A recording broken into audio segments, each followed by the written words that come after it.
ਸਤਿ ਸ਼੍ਰੀ ਅਕਾਲ ਦੋਸਤੋ, ਮੈਂ ਤੁਹਾਡਾ ਦੋਸਤ ਅਤੇ ਹੋਸਟ ਰਾਜ। ਸਵਾਗਤ ਹੈ ਤੁਹਾਡਾ RES ਭਾਵ ਰਾਜ ਐਜੂਕੇਸ਼ਨ ਸਟੂਡੀਓ ਦੇ ਵਿੱਚ।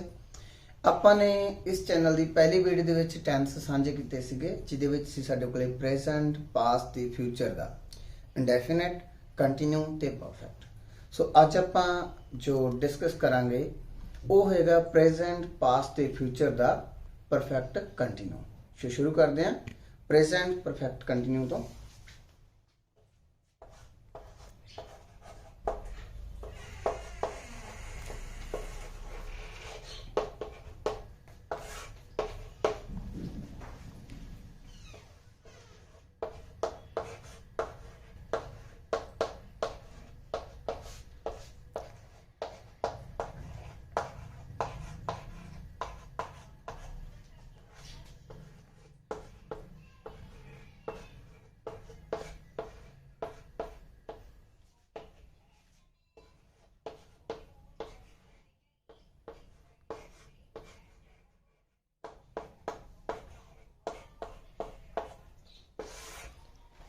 ਹਾਂਜੀ, ਜਿਹੜੇ ਵਾਕਾਂ ਦੇ ਵਿੱਚ, ਯਾਦ ਰੱਖਿਓ ਮੈਂ ਇੱਥੇ ਅੰਤ ਦੇ ਵਿੱਚ ਨਹੀਂ ਕਹਿ ਰਿਹਾ, ਜਿਵੇਂ ਪਹਿਲਾਂ ਆਪਾਂ ਨੇ ਗੱਲ ਕੀਤੀ ਸੀ ਤੈਨੂੰ ਟੈਂਸ ਕਰਦੇ ਹੋਏ।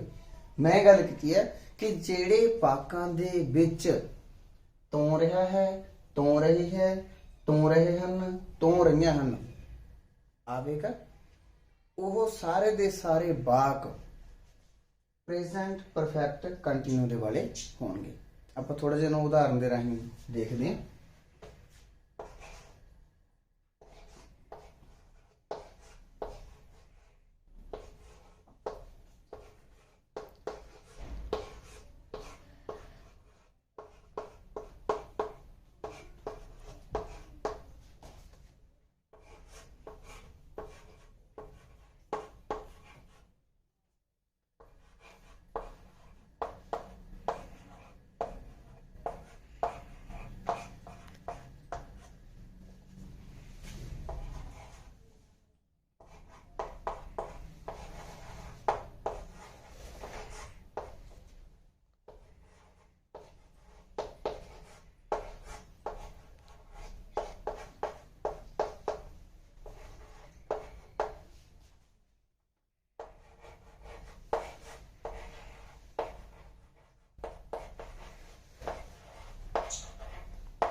ਹਾਂਜੀ, ਵਾਕ ਦੇ ਵਿੱਚ ਹੈ ਵਿਦਿਆਰਥੀ ਕਈ ਦਿਨਾਂ ਤੋਂ ਕਿਤਾਬ ਪੜ੍ਹ ਰਹੇ ਹਨ।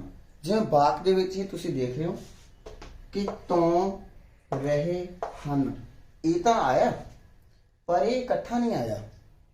ਤਾਂ ਅਸੀਂ ਨੇ ਜਿਵੇਂ ਗੱਲ ਕੀਤੀ ਸੀ ਕਿ ਜੋ ਤੋਂ ਰਿਹਾ ਹੈ, ਤੋਂ ਰਹੀ ਹੈ, ਤੋਂ ਰਹੇ ਹਨ, ਤੋਂ ਰਹੀਆਂ ਹਨ ਵਾਲੇ ਵਾਕ ਹੋਣਗੇ, ਉਹ ਕਿਹੜੇ ਵਾਕ ਹੋਣਗੇ? ਪ੍ਰੈਜ਼ੈਂਟ ਪਰਫੈਕਟ ਕੰਟੀਨਿਊ ਵਾਲੇ। ਦੂਸਰੇ ਵਿੱਚ ਅਸੀਂ ਦੇਖਦੇ ਹਾਂ ਕਿ ਲੜਕੀ ਕਈ ਦਿਨਾਂ ਤੋਂ ਅਭਿਆਸ ਕਰ ਰਹੀ ਹੈ, ਇੱਕ ਵਚਨ ਦੇ ਵਾਲਾ ਇਹ ਵਾਕ ਹੈ। ਇੱਥੇ ਵੀ ਸਾਡੇ ਕੋਲੇ ਤੋਂ ਰਹੀ ਹੈ ਆ ਰਿਹਾ ਹੈ। ਇੱਕ ਚੀਜ਼ ਥੋੜੀ ਧਿਆਨ ਦੇਣ ਵਾਲੀ, ਮੈਂ ਸ਼ਬਦ ਵਰਤਿਆ ਪੜ੍ਹ, ਸ਼ਬਦ ਵਰਤਿਆ ਪੜ੍ਹ। ਪੜ੍ਹ ਨੂੰ ਜਦੋਂ ਅਸੀਂ ਲਿਖਦੇ ਹਾਂ ਤਾਂ ਰਾੜੇ ਦੇ ਪੈਰ ਦੇ ਵਿੱਚ ਅੱਧਾ ਹਾਹਾ ਪੈਂਦਾ ਹੈ। ਕਈ ਵਿਦਿਆਰਥੀ ਇਸ ਨੂੰ ਇਸ ਤਰੀਕੇ ਨਾਲ ਲਿਖਦੇ ਨੇ। ਲੋ ਜੀ, ਇਹ ਕੀ ਬਣ ਗਿਆ? ਪੜ੍ਹ। ਪੜ੍ਹ ਤੇ ਪੜ੍ਹ ਦੋਵਾਂ ਦੇ ਵਿੱਚ ਅੰਤਰ ਹੈ। ਜੋ ਸਹੀ ਹੈ ਉਹ ਇਹ ਹੈ ਜਿਹਦੇ ਪੈਰ ਦੇ ਵਿੱਚ ਅੱਧਾ ਹਾਹਾ ਲੱਗਿਆ ਹੋਇਆ। ਅਗਲਾ ਟੈਂਸ ਜੋ ਹੈ ਉਹ ਹੈ ਪਾਸਟ ਪਰਫੈਕਟ ਕੰਟੀਨਿਊ। ਇਸ ਦੇ ਵਿੱਚੋਂ ਵੀ ਆਪਾਂ ਸੇਮ ਦੇਖਾਂਗੇ।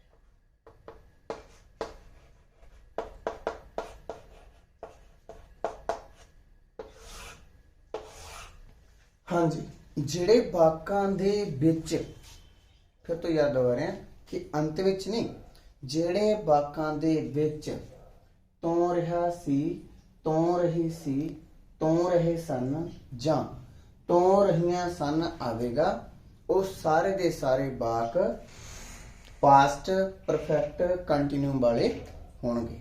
ਉਦਾਹਰਨ ਦੇ ਰਾਹੀਂ ਦੇਖਦੇ ਹਾਂ।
ਹਾਂਜੀ, ਵਿਦਿਆਰਥੀ ਕਈ ਦਿਨਾਂ ਤੋਂ ਕਿਤਾਬ ਪੜ੍ਹ ਰਿਹਾ ਸੀ। ਇੱਕ ਵਚਨ ਵਾਲਾ ਵਾਕ ਹੈ ਸਾਡੇ ਕੋਲ, ਜਿਹਦੇ ਵਿੱਚ ਅਸੀਂ ਦੇਖਿਆ ਤੋਂ ਰਿਹਾ ਸੀ। ਦੂਸਰਾ ਹੈ ਲੜਕੇ ਕਈ ਦਿਨਾਂ ਤੋਂ ਅਭਿਆਸ ਕਰ ਰਹੇ ਸਨ। ਸਾਡੇ ਕੋਲੇ ਸਨ, ਠੀਕ ਹੈ। ਭਾਵ ਬਹੁਵਚਨ ਵਾਲਾ ਵਾਕ ਹੈ ਜਿਹਦੇ ਵਿੱਚ ਹੈ ਤੋਂ ਰਹੇ ਸਨ। ਸੋ ਤੇ ਸਿੱਧ ਹੁੰਦਾ ਕਿ ਜਿਹੜੇ ਵਾਕਾਂ ਦੇ ਵਿੱਚ ਤੋਂ ਰਿਹਾ ਸੀ, ਤੋਂ ਰਹੀ ਸੀ, ਤੋਂ ਰਹੇ ਸਨ ਜਾਂ ਤੋਂ ਰਹੀਆਂ ਸਨ ਆਉਂਦਾ, ਉਹ ਵਾਕ ਪਾਸਟ ਪਰਫੈਕਟ ਕੰਟੀਨਿਊ ਵਾਲੇ ਹੋਣਗੇ। ਹਾਂਜੀ, ਅਗਲਾ ਟੈਂਸ ਹੈ ਸਾਡੇ ਕੋਲ future perfect continue. Future perfect continue ਕਰਦੇ ਹਾਂ।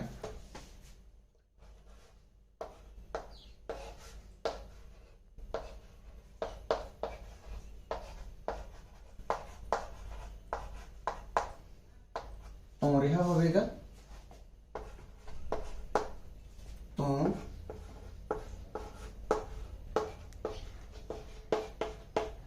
ਰਹੀ ਹੋਵੇਗੀ, ਤੋਂ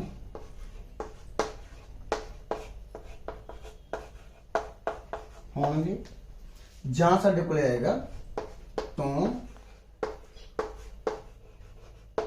ਰਹੀਆਂ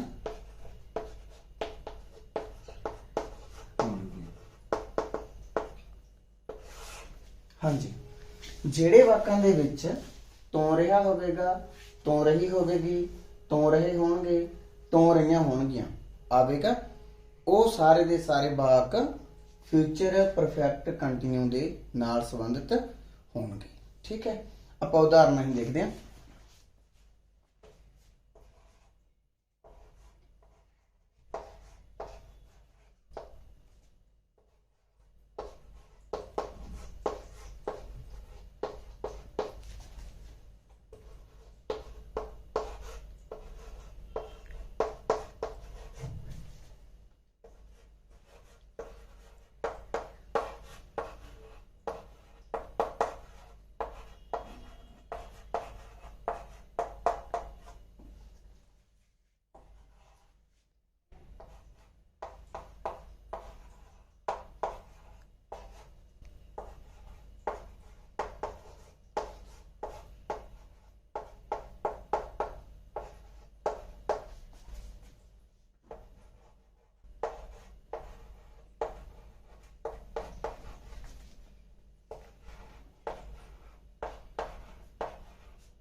ਹਾਂਜੀ, ਇਸ ਦੇ ਵਿੱਚ ਅਸੀਂ ਦੇਖ ਲਾਂਗੇ ਕਿ ਵਿਦਿਆਰਥੀ ਕਈ ਦਿਨਾਂ ਤੋਂ ਕਿਤਾਬ ਪੜ੍ਹ ਰਿਹਾ ਹੋਵੇਗਾ। ਤੋਂ ਸ਼ਬਦ ਆ ਗਿਆ, ਰਿਹਾ ਆ ਗਿਆ, ਹੋਵੇਗਾ। ਦੂਸਰੇ ਦੇ ਵਿੱਚ ਲੜਕੇ ਕਈ ਦਿਨਾਂ ਤੋਂ ਅਭਿਆਸ ਕਰ ਰਹੇ ਹੋਣਗੇ, ਤੋਂ ਆ ਗਿਆ, ਰਹੇ ਆ ਗਿਆ, ਹੋਣਗੇ ਆ ਗਿਆ। ਇਹ ਸਾਰੇ ਦੇ ਸਾਰੇ ਸ਼ਬਦ ਜਿਵੇਂ ਦਿੱਤੇ ਹੋਏ ਪੈਟਰਨ ਦੇ ਵਿੱਚ ਸਾਡੇ ਕੋਲ ਆ ਰਹੇ ਨੇ, ਤਾਂ ਇੱਥੋਂ ਪਤਾ ਲੱਗੇਗਾ ਕਿ ਤੂੰ ਰਿਹਾ ਹੋਵੇਗਾ, ਤੂੰ ਰਹੀ ਹੋਵੇਗੀ, ਤੂੰ ਰਹੇ ਹੋਣਗੇ, ਤੂੰ ਰਹੀਆਂ ਹੋਣਗੀਆਂ ਵਾਲੇ ਜਿਹੜੇ ਸ਼ਬਦ ਨੇ, ਜਦੋਂ ਇਹ ਕਿਸੇ ਵਾਕ ਦੇ ਵਿੱਚ ਆਉਂਦੇ ਨੇ ਤਾਂ ਉਹ ਵਾਕ ਫਿਊਚਰ ਪਰਫੈਕਟ ਕੰਟੀਨਿਊ ਵਾਲਾ ਵਾਕ ਹੋਵੇਗਾ। ਟੈਂਸ ਦੀ ਜਾਣ ਪਛਾਣ ਦਾ ਜਿਹੜਾ ਸੀਗਾ ਕੰਮ ਉਹ ਆਪਣਾ ਹੋ ਚੁੱਕਿਆ। ਹੁਣ ਆਪਾਂ ਨੇ ਇੱਕ ਖਾਸ ਗੱਲ ਜੋ ਹੈ ਧਿਆਨ ਵਿੱਚ ਰੱਖਣੀ ਆ, ਉਹ ਇਹ ਆ, ਆਪਾਂ ਨੇ ਅੱਜ ਗੱਲ ਕੀਤੀ ਹੈਗੀ ਪਰਫੈਕਟ ਕੰਟੀਨਿਊ। ਹਾਂਜੀ, ਗੱਲ ਕੀਤੀ ਆਪਾਂ ਨੇ ਪਰਫੈਕਟ ਕੰਟੀਨਿਊ ਦੀ, ਕਿ ਜਿਹੜੇ ਪ੍ਰੈਜ਼ੈਂਟ ਦੇ ਹੈਗੇ ਨੇ ਉਹਨਾਂ ਦੇ ਵਿੱਚ ਤੂੰ ਰਿਹਾ ਹੈ, ਤੂੰ ਰਹੀ ਹੈ ਆਉਂਦਾ। ਜਿਹੜੇ ਪਾਸਟ ਦੇ ਹੈਗੇ ਨੇ ਉਹਨਾਂ ਵਿੱਚ ਤੂੰ ਰਿਹਾ ਸੀ, ਤੂੰ ਰਹੇ ਸਨ ਆਉਂਦਾ।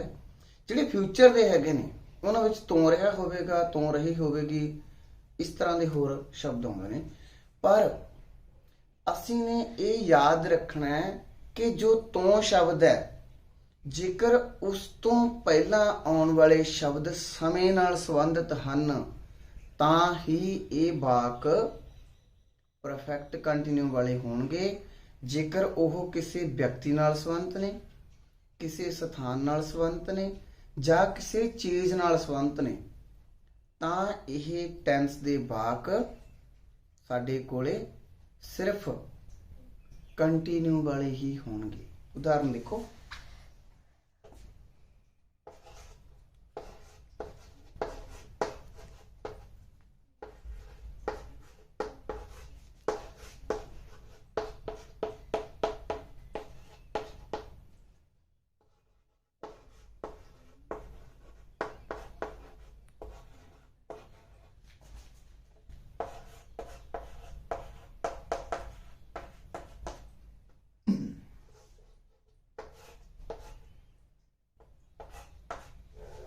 ਹਾਂਜੀ, ਇਸ ਚੀਜ਼ ਨੂੰ ਬਹੁਤ ਸਮਝਣ ਦੀ ਲੋੜ ਹੈ।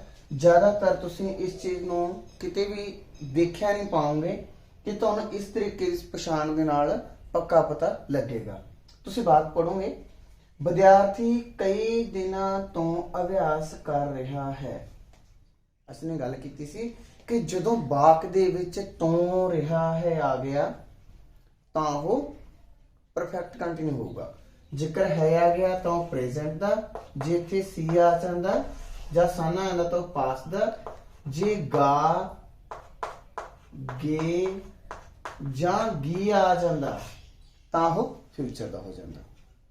ਫਿਰ ਤੋਂ ਦੱਸ ਰਿਹਾ ਮੈਂ ਕਿ ਜੇਕਰ ਅਸੀਂ ਜਦੋਂ ਦੇਖਦੇ ਹਾਂ ਵਿਦਿਆਰਥੀ ਕਈ ਦਿਨਾਂ ਤੋਂ ਅਭਿਆਸ ਕਰ ਰਿਹਾ ਹੈ, ਜੇਕਰ ਤੂੰ ਰਹੇ ਦੀ ਗੱਲ ਚੱਲਦੀ ਹੈ, ਤੂੰ ਰਿਹਾ ਹੈ ਆ ਗਿਆ ਤਾਂ ਉਹ ਪ੍ਰੈਜ਼ੈਂਟ ਦਾ, ਸੀ ਆ ਜਾਂਦਾ ਜਾਂ ਸਨ ਆ ਜਾਂਦਾ ਤਾਂ ਪਾਸਟ ਦਾ, ਗਾ ਗੇ ਗੀ ਆ ਜਾਂਦਾ ਤਾਂ ਉਹ ਫਿਊਚਰ ਦਾ।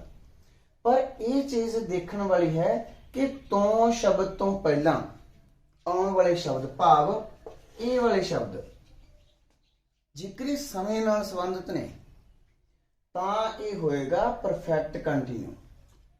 ਜੇਕਰ ਸਮੇਂ ਨਾਲ ਸੰਬੰਧਿਤ ਨਹੀਂ, ਕਿਸੇ ਵਿਅਕਤੀ ਨਾਲ ਸੰਬੰਧਿਤ ਨੇ, ਕਿਸੇ ਥਾਂ ਨਾਲ ਸੰਬੰਧਿਤ ਨੇ ਜਾਂ ਕਿਸੇ ਚੀਜ਼ ਨਾਲ ਸੰਬੰਧਿਤ ਨੇ, ਤਾਂ ਇਹ ਸਿਰਫ ਪ੍ਰੈਜ਼ੈਂਟ, ਪਾਸਟ ਜਾਂ ਫਿਊਚਰ ਦਾ ਕੰਟੀਨਿਊ ਹੋਏਗਾ। ਇਹ ਪ੍ਰੈਜ਼ੈਂਟ, ਪਾਸਟ ਜਾਂ ਫਿਊਚਰ ਦਾ ਪਰਫੈਕਟ ਕੰਟੀਨਿਊ ਨਹੀਂ ਹੋਏਗਾ। ਇੱਕ ਵਾਕ ਆਪਾਂ ਵੀ ਲੈਣੇ ਆ,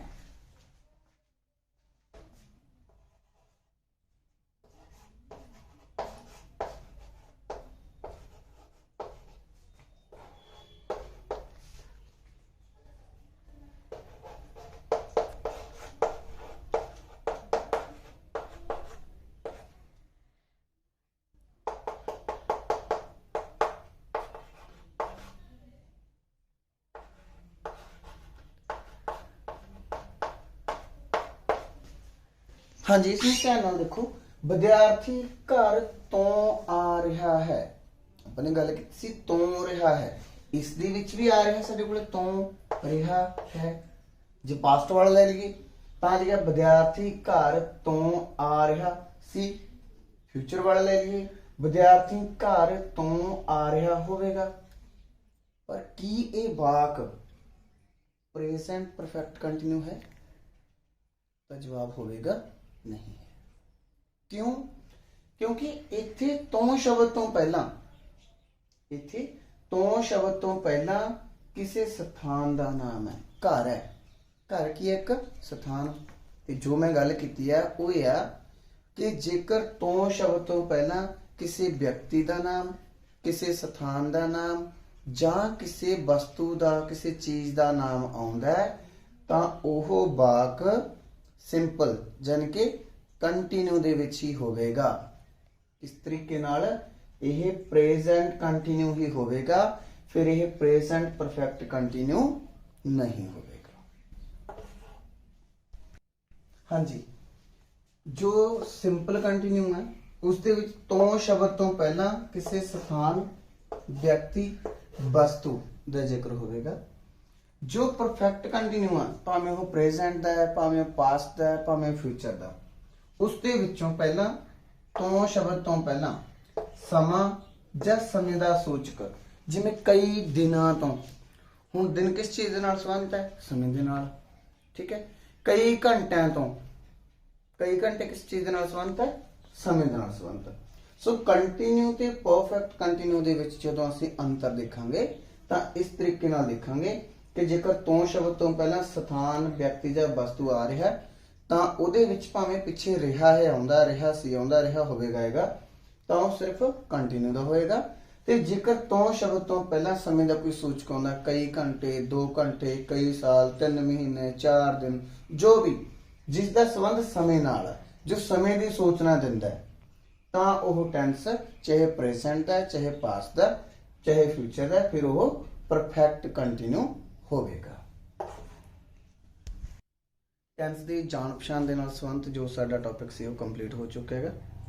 ਸੋ ਅੰਗਰੇਜ਼ੀ ਦੇ ਵਿੱਚ ਇਹਦੇ ਹੁਣ ਰੂਲ ਕਰਵਾਏ ਜਾਣਗੇ ਟੈਂਸ ਦੇ, ਪ੍ਰੈਜ਼ੈਂਟ ਦੇ ਹੋਣਗੇ, ਪਾਸਟ ਦੇ ਹੋਣਗੇ, ਫਿਊਚਰ ਦੇ ਹੋਣਗੇ। ਇਹਦੇ ਵਿੱਚ ਪੰਜਾਬੀ ਦੇ ਵਿੱਚ ਸਾਨੂੰ ਜਾਣ ਪਛਾਣ ਦੱਸਣ ਦਾ ਜਿਹੜਾ ਮਕਸਦ ਸੀਗਾ ਉਹ ਇਹੀ ਸੀਗਾ ਕਿ ਤੁਸੀਂ ਇਸ ਨੂੰ ਚੰਗੇ ਤਰੀਕੇ ਨਾਲ ਸਮਝ ਲਵੋ। ਡਿਸਕ੍ਰਿਪਸ਼ਨ ਦੇ ਵਿੱਚ ਕੁਝ ਹੇਠਾਂ ਪ੍ਰੈਕਟਿਸ ਵਰਕ ਦਿੱਤਾ ਜਾਏਗਾ, ਉਸ ਪ੍ਰੈਕਟਿਸ ਵਰਕ ਨੂੰ ਕਰੋ ਤੇ ਉਹਦੇ ਉੱਤਰ ਲਿਖ ਕੇ ਭੇਜਣੇ ਨੇ ਤੁਸੀਂ ਨੇ ਨੰਬਰ ਅਨੁਸਾਰ।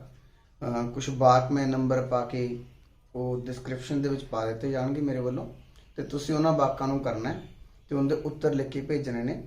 ਜਿਨ੍ਹਾਂ ਨੇ ਪਹਿਲੀ ਵੀਡੀਓ ਨਹੀਂ ਦੇਖੀ, ਪਹਿਲੀ ਵੀਡੀਓ ਦਾ ਲਿੰਕ ਵੀ ਡਿਸਕ੍ਰਿਪਸ਼ਨ ਦੇ ਵਿੱਚ ਪਾ ਦਿੱਤਾ ਜਾਊਗਾ। ਸੋ ਆਪਾਂ